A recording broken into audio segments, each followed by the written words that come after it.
Let me set the scene for you guys. It was the turn of the 19th century, around 1901 and 1904, and the world was becoming more and more of what it was today. It was still 14 years until the First World War was to happen, and all seemed to be going well for many countries around the globe. However, this wasn't really the case for all places. One prime example of this is Mexico. At this point in time, the people in Mexico had just enough, and a large reform was about to be on its way, along with bloodshed to be the deciding factor of the victor. The rule of Porfirio.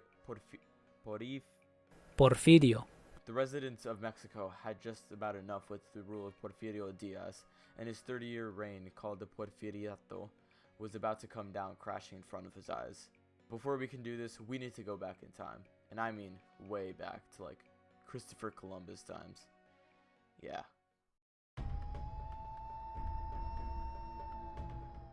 Around the 1500s, when looking at the Central America region, there was quite the ruling going on there. Who could be the residents of Central America back in the 1500s other than the legendary Aztecs?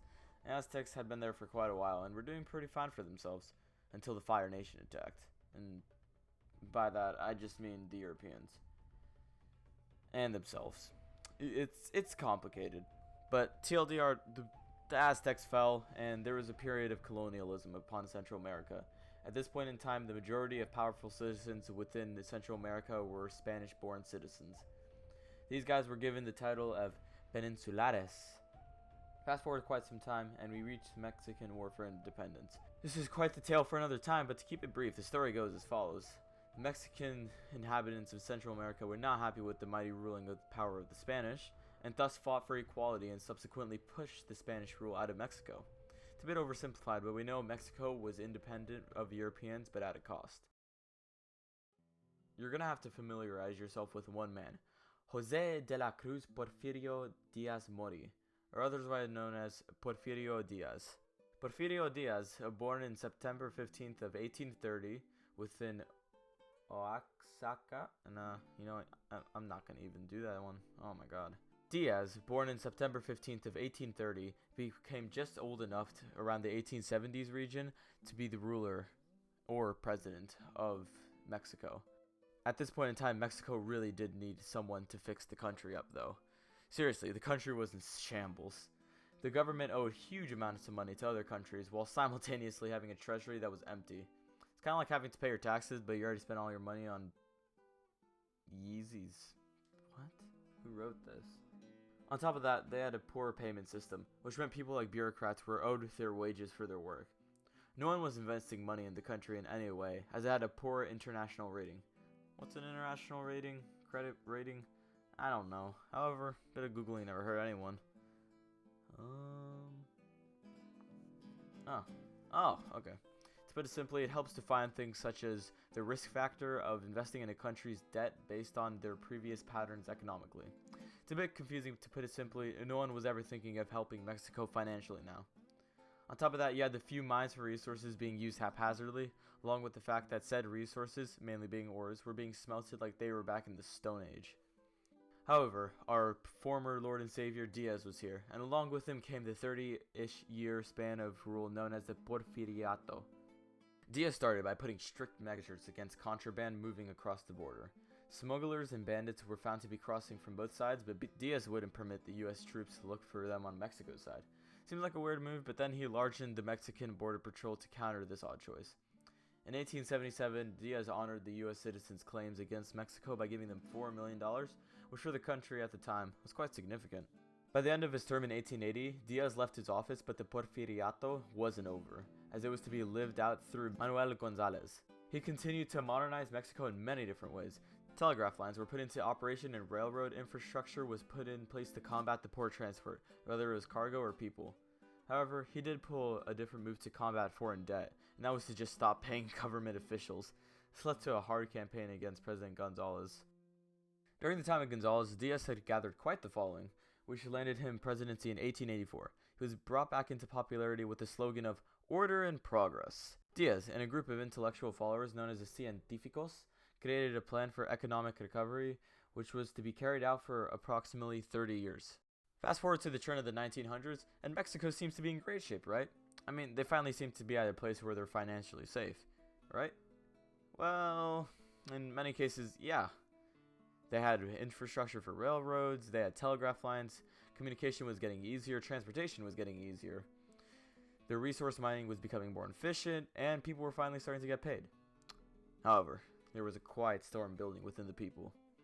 You see, Diaz wasn't as squeaky clean as I brought him out to be. His rule of almost 30 years wasn't the best per se.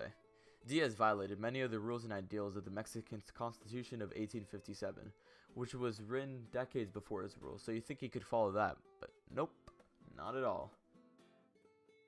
This wasn't the only thing, as many people were also mad at the landowners.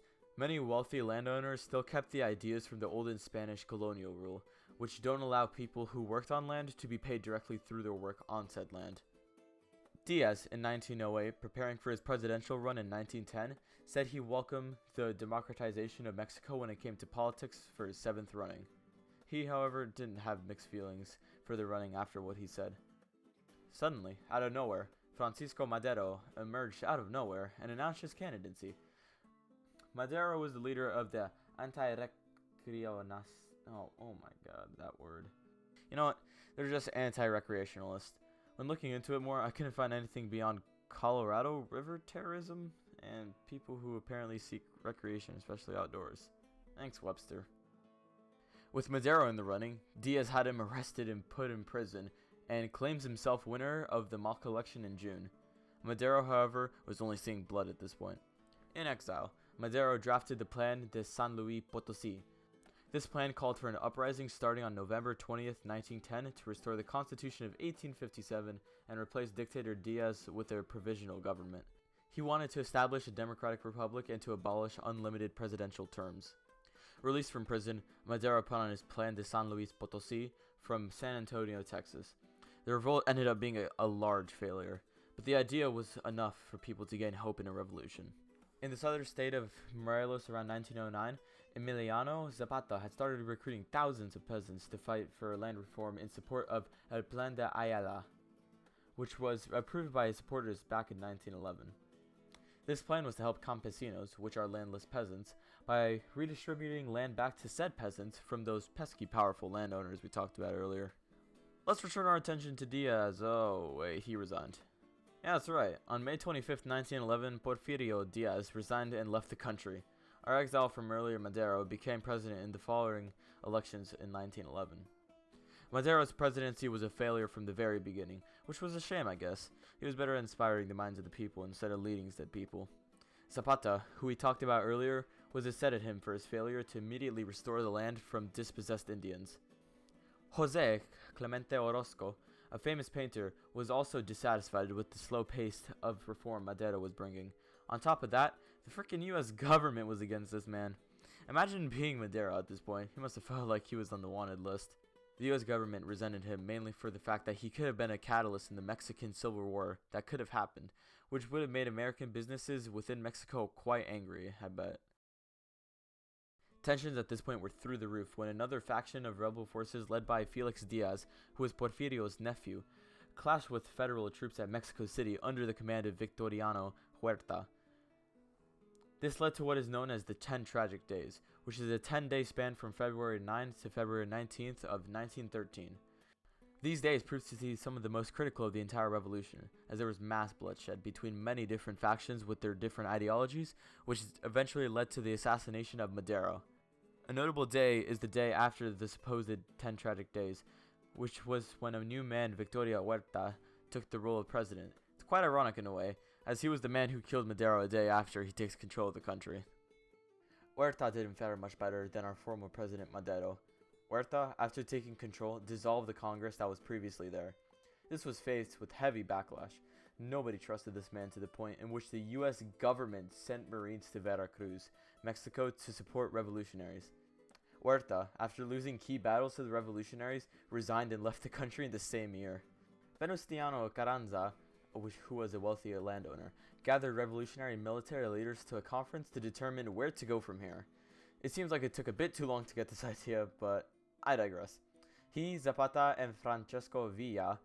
Okay, quick explanation on Villa. Villa is basically, he was along with Zapata, our man Zapata, in bringing up the peasants to fight against the wealthy landowners. So yeah, quick history lesson. Zapata and Villa supported the Plan de Ayala, as previously discussed, while Carranza and his supporters favored the Plan de San Luis Potosí, which was also previously discussed. Following this event, the Constitution of 1917 was drafted, which kept and changed some ideas. Dictatorial powers were still granted to the president, but the government had the rights to confiscate land from wealthy landowners at any point in time. The final version was approved in 1917. Carranza, now as president, then went on to ignore all of his promises that he made. We were so close to a good president, but there he went. Carranza was also assassinated, and General Alvaro Obregón rose to power during this time. 1920 is when many historians start to butt heads about the revolution. Many like to say that 1920 was the end of the revolution, but violence didn't stop there. Clashes between federal troops and various rebel forces continued until Lázaro Cárdenas was president in 1934. With Cárdenas in office, reforms that were fought for during the revolution and the Constitution in 1917 were finally put into action per se. Throughout this entire explanation of the Mexican Revolution, I may have been misleading. You may have noticed that there was a large lack of bloodshed associated with wars and revolutions through this explanation. That is because I left the battles to talk about until now. Many of the battles that took place were factions battling each other over a larger power gain, which can make it pretty confusing. Here are some of the more notable and important battles which occurred during the revolution. The first battle of Agua Prieta was fought between Madero supporters and the federal troops of Porfirio Diaz in April of 1911 at Agua Prieta, Sonora. This was the first time railroads were used by the rebels to surprise their opponent. This was also the first time U.S. troops got involved with the revolution. The town of Agua Prieta was recaptured by federal troops just weeks after reinforcements arrived. The second battle of Agua Prieta was a follow-up battle. It was fought by Villa and future president of Mexico, Elias Calles, who was also a supporter of Carranza. This battle took place on November 1st of 1915, when Villa attacked the town of Agua Prieta. His attack was defended by the Calles. This battle, in particular, solidified within the eye of the U.S. the recognition of the presidency of Carranza. The Battle of Naco was a siege that took place on April 8th to April 13th of 1913. This was a battle between constitutionalist forces and Mexican government forces and rebel forces, who, under Obregón, defeated the Mexican constitutionalist forces and captured Naco, Sonora. And here we are, the Battle of Columbus. The Battle of Columbus just started as a raid conducted by Villa in 1916 on the small town of Columbus. The raid was escalated when U.S. troops showed up. Villa was the main attacker, only to be pushed back to Mexico by the U.S. 13th Cavalry. This attack was used as justification when the U.S. Army subsequently tried to capture Villa. The Battle of Zacatecas. This was the bloodiest battle in the campaign to overthrow Huerta. On June 23, 1914, Villa's Division del Norte, which is Division of the North, decisively defeated Luis Medina Baron's troops, who were defending the location. This loss for Huerta was one of the causes of his resignation later on in July 15th. Mexico wasn't just hyper-focused on the revolution during the early 20th century, and it clearly shows via other platforms of self-expression. Specifically, art and literature were to undergo a pretty large change during this time. The Mexican Revolution, believe it or not, was to play a big role on shaping modern Mexican art and literature. Mariano Azuela was a player in the literature section.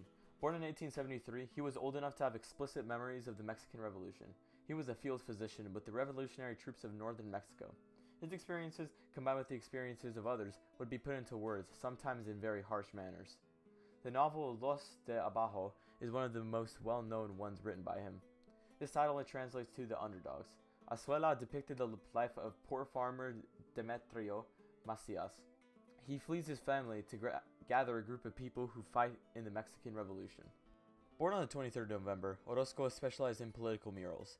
These murals established the Mexican mural renaissance. Out of all of the Mexican muralists, Orozco was the most complex and would commonly display human suffering within his paintings. Here are the names of some other artists, as there is too many to be able to cover in a short amount of time.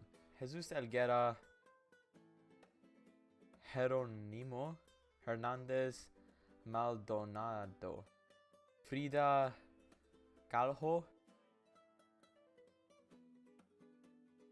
Jose Guadalupe Posada,